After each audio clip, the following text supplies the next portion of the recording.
আমার ফেলিতে 11 জনকে হত্যা করা হয়েছে, অসংখ্য লোককে নির্দিষ্ট করা হয়েছে। আমরা এই সুস্থ বিচার চাই। আমরা কোনো ধরনের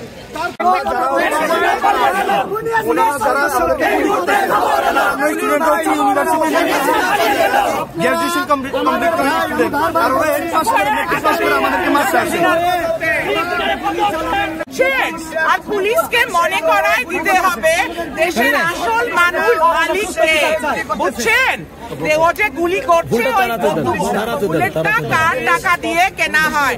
ট্যাক্স পেয়ারের টাকা দিয়ে, হাসিনার বাপের টাকা দিয়ে না। বুঝছেন? ওর বন্দুকটাও আমাদের ট্যাক্স পেয়ারের টাকা দিয়ে কেনা। হাসিনার বাপের পকেট ফুটা ছিল, ও মানুষের পকেট মেরে পকেট করছে। উনি কত কয়েকদিনটা বলছে মায়া কান্নাটা কাঁদতেছে, কুমিরের কান্না।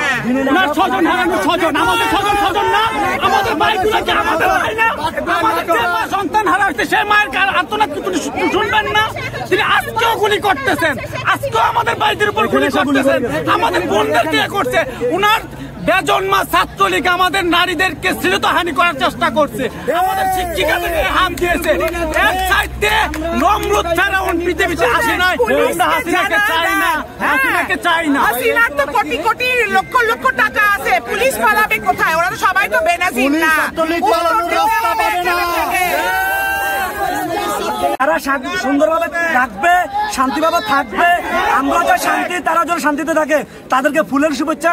সম্মানিত সেনাবাহিনীর সকল সদস্যদেরকে বলবো, আপনারা দেশের জন্য, দেশের তরে আপনারা শপথ নিয়েছেন, সেই শপথ আপনারা অক্ষুণ্ণ রাখার চেষ্টা করুন। বাংলার আপামর জনসাধারণ যার যেটা আছে সেটা নিয়ে এই কারফিউ প্রত্যাখ্যান করে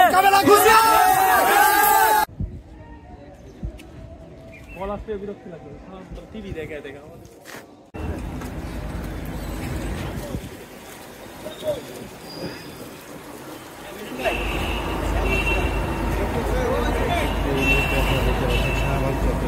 শাহবাগ চত্বরের সামনে থেকে জড়ো হচ্ছে, আপনারা দেখছেন 144 ধারা ভঙ্গ করে এখন প্রায় 12টার একটু পর একটা মিছিল, ছাত্র জনতা মিছিল সামনে দিয়ে গিয়েছে এবং বাংলাদেশ সেনাবাহিনী এই মুহূর্তে বাংলাদেশ সেনাবাহিনীদেরকে শাহবাগ থেকে ইয়ে করার চেষ্টা করছে। আপনারা দেখতে পাচ্ছেন যে